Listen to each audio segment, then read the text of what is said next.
Bonjour à tous, j'espère que vous allez bien. On se retrouve à nouveau sur la chaîne Vision CS7 afin de débriefer le match qui opposait Valence au Real Madrid. Tout d'abord, j'aimerais un peu m'excuser pour ceux qui attendaient que je fasse une vidéo sur le match du Real Madrid contre l'Inter. C'est vrai que c'était en milieu de semaine et je n'avais pas eu le temps de préparer une vidéo pour cela. Mais j'espère en avoir pour les autres matchs de Ligue des Champions qui arriveront très prochainement. Concernant donc le match d'hier, le Real s'est déplacé à Mestalla, terrain très difficile pour le Real. Et comme le montrent les stats, le Real n'avait gagné qu'un seul match sur les 7 derniers déplacements en Liga à Mestalla. C'était donc une partie qui s'annonçait déjà difficile à l'avance. On va donc débuter par la composition des deux équipes. Les hommes de Bordelas se sont alignés en 4-4-2 avec Mamardashvili dans les buts. Excusez-moi si je cite mal son nom. En défense, on aura Gabriel Paulista et Omar Alderet en défense. Sur les côtés, on aura Foulquier et Correa. Au milieu de terrain, on aura Daniel Vaz, Hugo Duro, Carlos Soler et Hugo Guillamon. Et en attaque, on aura Gonzalo Guedes et Maxi Gomez. Côté Real, on nous annonce un 4-3-3 dans les médias, mais moi je pense plus que c'est un 4-3-1-2 avec Thibaut Courtois dans le début, Alaba, Militao. Sur les côtés, Nacho, Carvajal. Au milieu de terrain, on avait Casemiro, Valverde, Luka Modric, Hazard en 10, Vinicius et Benzema en attaque. Alors, début de match très sérieux des deux équipes avec une grande bataille au milieu de terrain, mais les joueurs de Valence ont très vite pris l'ascendant en dominant au niveau du milieu de terrain, en imposant plus d'intensité et d'impact. Le milieu du Real était donc sectionné avec l'attaque, ce qui faisait que le trio était un peu esselé avec le reste de l'équipe, mais parvenait tout de même à combiner entre eux, car on a vu de très belles choses entre Benzema et Hazard, ou des fois entre Vinicius et Hazard. Hazard d'ailleurs qui était très en jambes en ce début de match. Mais comme j'ai dit, les joueurs de Valence imposaient un impact physique supérieur à celui du Real Madrid, ce qui faisait que nos milieux étaient un peu à la ramasse avec un Casemiro qui a commis beaucoup de fautes et a perdu énormément de ballons dans l'entrejeu. Une défense qui était pas aussi sereine du tout. Alors c'est la deuxième fois que l'on fasse cette remarque. On sait que cette équipe du Real, offensivement quand même, il y a des choses de bien, car on voit un Karim Benzema cette saison qui est en feu, Vinicius Junior qui s'est un peu réveillé. Mais par contre, depuis le match contre l'Inter, où je dirais même il y avait des signes qui s'annonçaient depuis le match contre le Celta, cette équipe du Real Madrid presse très mal. L'organisation au niveau du pressing est très mal faite. Et en plus de cela, il y avait encore le problème de surnombre sur le côté gauche, car le dernier match où le trio a été aligné, c'était le match du dimanche passé contre le Celta. Et aujourd'hui, on a encore vu les mêmes problèmes. En première mi-temps, on a vu du surnombre sur le côté gauche, et ce qui faisait que Valverde était obligé de prendre le couloir droit parce qu'il n'y avait personne. Carvajal n'a joué qu'une vingtaine de minutes et après c'est sorti sur blessure. Du coup, il n'a pas eu le temps de monter en puissance dans ce match. Par contre, Valverde, durant toute la première mi-temps, s'est un peu excentré sur le côté droit, ce qui faisait que nos milieux étaient un peu en infériorité numérique sur les sautes de balle. On voyait même Casemiro essayer de faire des relances un peu à la Toni Kroos, un domaine où il n'excelle pas du tout. Luka Modric était donc obligé de jouer à une position un peu plus bas devant la défense, ce qui ne l'arrange pas du tout, car on sait bien que Modric aime jouer entre les lignes. Du coup, on avait très mal à ressortir les ballons et à garder la possession. Les joueurs de Valence, eux, en ont profité. Ils ont joué du très bon football en première mi-temps. Daniel Vaz et Guillamon ont imposé de l'impact physique au milieu de terrain et nous ont causé d'énormes problèmes. Carlos Soler est sorti lui aussi en début de match. Younous Moussa est rentré. Et là, cette équipe du Valence nous a davantage fait mal. On connaît les qualités techniques de Younous Moussa et durant tout le match, il a malmené Nacho sur le côté gauche. Ainsi donc, on voit sur plusieurs séquences de jeu Valverde être très en retard sur les replis défensifs et c'était un peu normal car il avait une position un peu plus haut par rapport à ses deux compères du milieu de terrain. Et comme je l'ai dit, il était un peu obligé de le faire car il devait compléter le manque de profondeur qu'il y avait sur le côté droit. Et connaissant les qualités de percussion de Valverde, c'était tout à fait normal qu'il se retrouve à des positions très hautes sur le terrain et donc nous pénaliser trop sur les replis défensifs. À un moment donné, limite on jouait sur un 4-4-2 car Vinicius aussi, durant pratiquement toute la première mi-temps, était dans une position un peu médium et c'était tout à fait normal car, comme je dis, la liaison entre l'attaque et le milieu de terrain était un peu coupée. Du coup, il devait revenir un peu plus bas, en plus de ses efforts défensifs, pour se démarquer et proposer des solutions de passe. Casemiro, sa première mi-temps n'était pas bon du tout, malgré le fait qu'il soit le joueur qui a été le plus dangereux car je pense qu'il a eu 2 tirs cadrés dans la première mi-temps. Et malgré cela, Casemiro, comme j'ai dit tout à l'heure, faisait trop de fautes, était vraiment dépassé par le milieu de terrain de Valence. En plus de cela, on le sentait vraiment émoussé physiquement. Comme je disais la dernière fois, je pense que Casemiro doit se reposer. Ça se voit qu'il a perdu toute lucidité depuis un certain temps. En plus du fait qu'il est un peu orphelin de l'absence de Kroos, car on sait que Valverde aussi ce n'est pas le meilleur joueur pour ressortir les balles proprement lorsque le pressing est de haute intensité. Du coup, il n'y avait que Luka Modric pour pouvoir gérer toutes les sorties de ballon. Et c'est normal qu'il ait des difficultés car le pressing était de haute intensité et les joueurs de Valence étaient très agressifs sur le porteur de balle. Mais tout de même, il y a des interrogations à se poser sur la manière de presser de cette équipe du Real. Je pense que l'animation défensive est quand même à travailler en ce début de saison. On a eu trop de problèmes à ce niveau, raison pour laquelle on a encaissé trop de buts depuis le début de la saison. Et comme je dis, le problème quand tu joues avec une attaque composée de Vini, Benzema et Hazard en électron horrible, le problème c'est que dès la perte de balle, il y a une certaine désorganisation, surtout sachant que Hazard dézone surtout trop sur le côté gauche. Du coup, il y a un embouteillage comme je dis sur le côté gauche et à chaque fois il y a perte de balle. Il y a donc déséquilibre et ça laisse des boulevards sur le côté droit. Carvajal gérait bien cela quand il était en jeu, mais le problème c'est que dès qu'il est sorti et que Lucas Vazquez est entré en jeu, c'était un peu la catastrophe. Et c'est tout à fait normal. Lucas Vazquez, quoi qu'on puisse dire, c'est pas un latéral de formation. Et je pense même que son meilleur poste c'est peut-être piston lorsqu'il est couvert par un autre défenseur derrière. Mais à chaque fois qu'il est obligé de défendre en étant le dernier rempart sur son côté, c'est problématique et c'est normal car il n'a pas les réflexes d'un latéral. Et comme je disais, le positionnement de Hazard lors des phases défensives est donc vraiment à revoir car on voit qu'à chaque fois qu'il y a une perte de balle, Hazard ne nous sert pas pratiquement à grand chose car déjà le fait qu'il ne défend pas beaucoup, même si on l'a vu faire des efforts défensifs, mais le problème c'est que sur l'action où il récupère la balle sur Younous Moussa, on le voit faire des efforts défensifs sur le côté gauche et il me semble que ce côté était censé être le couloir de Vinicius. Du coup, on voit clairement une réelle désorganisation défensive. Et lorsque le pressing est mal organisé, normal que le contre-pressing ne soit pas efficace car le milieu de terrain se trouve rapidement à découvert en étant en infériorité numérique. Sans parler de notre défense qui dans les airs ne convainc pas du tout. On se prend beaucoup d'occasions sur des centres, ça s'est vu notamment sur le dernier match contre l'Inter où toutes les occasions de l'Inter en première mi-temps c'était presque des duels gagnés de la tête par les attaquants de l'Inter. On l'a vu aussi sur ce match contre Valence et surtout sur les coups de pied arrêtés. À chaque fois on concède des occasions où Thibaut Courtois est obligé de sauver les meubles. Mais le problème est qu'il ne pourra pas nous sauver à chaque fois et c'est un domaine où on doit davantage travailler et rectifier tout ça. Du coup donc premier mi-temps avec une haute intensité. Une grande bataille au milieu de terrain. Malheureusement, on n'a pas eu tant d'occasions que ça, à part la frappe d'Hazard sur une belle action avec Vinicius où il se joue de Gabriel Paulista avant de voir sa frappe repoussée par le gardien. Côté Valence aussi, il n'y a pas eu trop d'occasions à part ce coup franc de Maxi Gomez et cette tête de Paulista à bout portant repoussée par Thibaut Courtois. Thibaut Courtois qui d'ailleurs pour la deuxième fois de suite nous sauve en première mi-temps car sans lui je pense que l'on se prend une marée de buts en première mi-temps contre l'Inter et ce soir aussi on aurait pu prendre des buts en première mi-temps. Heureusement donc il y avait lui dans les cages. En deuxième mi-temps on voit qu'Ancelotti a voulu un peu rectifier le tir car on voit que Valverde a reculé d'un cran par rapport à la première mi-temps où il faisait trop d'appels en profondeur sur le côté droit. Mais malgré tout, nos joueurs étaient courts physiquement. Les joueurs de Valence étaient largement meilleurs dans l'impact physique et ça s'est vu dès le début de la deuxième mi-temps où ils se sont procurés beaucoup d'occasions. On le voit notamment sur cette action de Guedes qui aurait pu faire mouche. Et là encore, on peut se poser des questions sur la façon de défendre nos joueurs. Car pour moi, lorsque l'on se retrouve dans des situations où l'on défend très bas avec une ligne défensive très près des cages, je pense que c'est à ce moment où on doit être le moins indulgent défensivement et pour moi c'est un peu incompréhensible que Gonzalo Guedes se trouve seul dans la surface de la réparation alors qu'il est gêné par personne. Je pense que s'il était un peu plus lucide, ça aurait pu faire déjà 1-0. Et pareil remarque sur l'occasion de Hugo Duro quelques minutes plus tard avec Casemiro qui perd encore un ballon devant sa défense et ça laisse encore des espaces pour Guedes et Hugo Duro qui heureusement a mal sa frappe pour témoigner de toutes les largeurs défensives que l'on a eu droit dans ce match. Je pense que c'est un secteur où l'on doit vraiment travailler car ça commence vraiment à faire beaucoup et si ça continue ainsi on peut être inquiet pour la suite de la saison. Deuxième mi-temps donc où il y avait un peu de mieux côté Real même si comme je dis il y avait plus d'occasions côté Valence et ils ont été récompensés à la 65e minute où ils vont ouvrir le score grâce encore à une erreur défensive d'abord de nos deux centraux, ensuite de Lucas Vazquez qui appréhende mal le ballon car si l'on prend le temps de bien analyser l'action on voit que Militao et Alaba laissent 3 joueurs de Valence derrière eux. Lucas Vazquez donc qui devait couvrir Hugo Duro était donc obligé au moment du centre de venir resserrer pour éviter que Daniel Vaz se retrouve sans marquage, mais c'était pas déjà à lui de le faire car Militao et Alaba n'ont pas pris l'information. Là aussi je note une petite passivité de la part des deux. Et du coup Lucas Vazquez qui devait rectifier tout ça en dégageant le ballon, c'est lui aussi à son tour complètement plombé sur l'action car il appréhende très mal le ballon.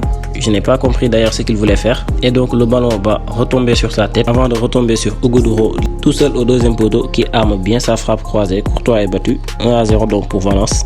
Donc à ce moment c'était un tout autre match. Ancelotti décide donc de réagir rapidement en faisant sortir Luka Modric qui m'a semblé un peu cramé pour faire rentrer Camavinga et sortir par la même occasion Casemiro qui nous a plombé tout au long du match et faire rentrer Rodrigo. Du coup donc on jouait en 4-4-2 avec Camavinga et Valverde au milieu de terrain. Sur les côtés on avait Vinicius et Rodrigo et dès la rentrée de Camavinga on a senti une certaine fraîcheur physique au milieu de terrain, ce qui nous a permis de gagner carrément la bataille et de mettre plus d'intensité, même si Valence quand même a reculé d'un cran. Mais le Real à ce moment donc a commencé à se montrer de plus en plus dangereux et en multipliant les occasions. Et c'est à ce moment du match qu'on a vu un certain équilibre car on avait Rodrigo d'un côté et Vinicius de l'autre. Il y avait donc de la percussion sur les deux côtés. Du coup nos attaques devenaient moins prévisibles et c'est ce qui nous a permis de multiplier les occasions de but. Et cela malgré le fait que Valence jouait en bloc hyper bas après leur but. Après on a eu la sortie de Valverde et la rentrée d'Isco. Mais plus le temps passait, plus on pensait que cette équipe du Real n'était pas capable de revenir au score car cette équipe du Valence gagnait de plus en plus en confiance. Mais malheureusement, eux aussi n'étaient pas trop ambitieux après leur but car je pense qu'il y avait largement la place d'aller chercher le deuxième. Car non seulement le Real avait monté sa ligne défensive, mais en plus de cela, il y avait beaucoup de joueurs en vocation offensive. Je pense que c'est à ce moment du match que les joueurs de Valence auraient dû profiter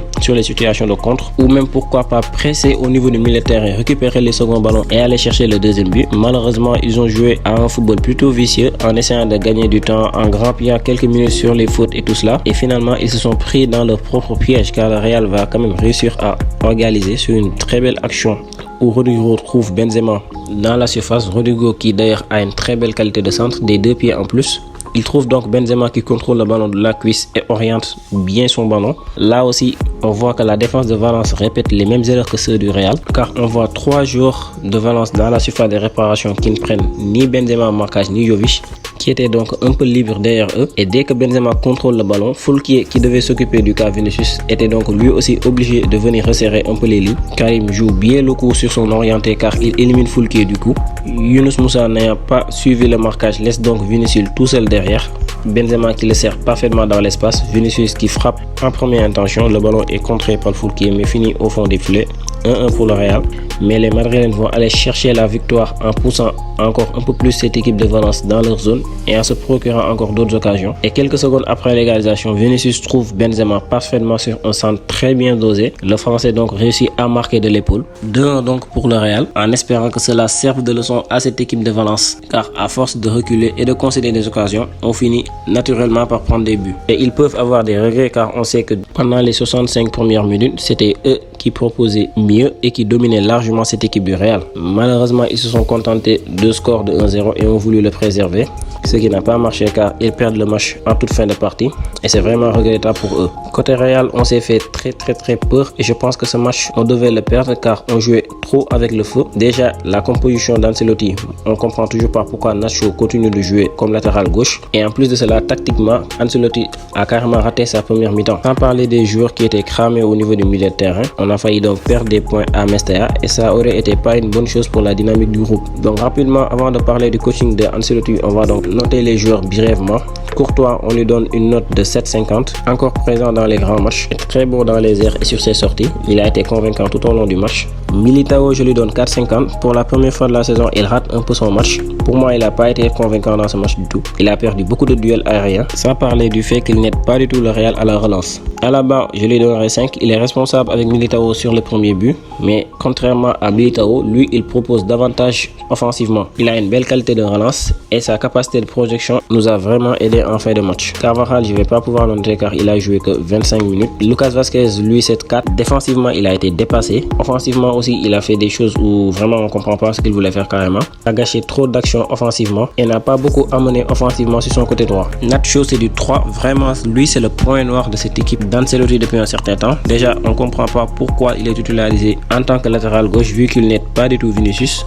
Et en plus de cela, défensivement aujourd'hui, il a été catastrophique. Youssouf Moussa s'est amusé avec lui en 1 contre 1. Casemiro, c'est du 3. Il a été déplacé tout au long du match. Il a fait des pertes de balles à n'en plus finir. Sans parler de son apport faible défensivement, il a commis trop de fautes et a failli même prendre un rouge sur un attentat. Mais je trouve tout de même qu'il est émoussé physiquement en espérant que Carlo va le faire souffler cette semaine en le donnant du repos. Le duo Valverde-Modric, je leur donne chacun 5. N'a pas été excellent dans ce match, mais il a apporté un peu de soutien sur le côté droit pour équilibrer les attaques, en prenant quelquefois la profondeur. Défensivement, il a essayé tant bien que mal de revenir sur les replis défensifs, même s'il était placé un peu plus haut sur le terrain et n'a pas pu avoir assez d'impact sur les replis défensifs. Du côté du Croate, lui aussi, il était en très grande difficulté. Et on sait tous que la position préférentielle de Luka Modric, c'est entre les lignes et non devant la défense. Ce qui fait qu'il était un peu orphelin de Toni Kroos, qui lui déchargeait un peu de cette tâche. Sans parler du fait que lui aussi, je le trouve un peu fatigué suite à l'accumulation des matchs, en espérant que lui aussi, cette semaine, il va se reposer. Eden Hazard, c'est du 7,50. Il a été très en jambes dans ce match. Il commence à retrouver petit à petit ses sensations d'avant, quand il était à Chelsea. Et ça, c'est de très bon augure pour nous. En espérant qu'il va s'améliorer davantage devant les cages, car il rate quand même beaucoup ces temps-ci. Mais son match a été plutôt bon. Ses prises de balles et ses dribbles deviennent de plus en plus vivaces, contrairement à ses débuts au Real. Son entente avec Benzema est excellent. Et aussi, il commence petit à petit à avoir quelques automatismes avec Vinicius. Et ça, c'est de bon augure pour l'équipe. Benzema et Vinicius seront les deux hommes du match. Je leur donnerai chacun 8. Le Brésilien n'a pas quand même fait beaucoup de différence sur ce match, mais c'était assez compréhensible vu que son latéral ne l'aidait pas du tout et qu'il était bien isolé dans ce match car il y avait tout le temps Foulquier et Moussa qui étaient constamment en marquage sur lui. Malgré tout, il a été tout de même décisif. Son centre pour Benzema à la 89e minute est un pur délice. Du côté du Français, c'est un match plutôt correct. Il a été décisif comme d'habitude. Le travail qu'il fait sur le but de Vinicius est excellent. À lui tout seul, il amène 2 joueurs de Valence et permet à Vini de se démarquer carrément de tout marquage. Sur le deuxième but, son appel est parfait. Il passe entre les deux défenseurs pour placer sa tête et permet au Real donc de gagner 2-1.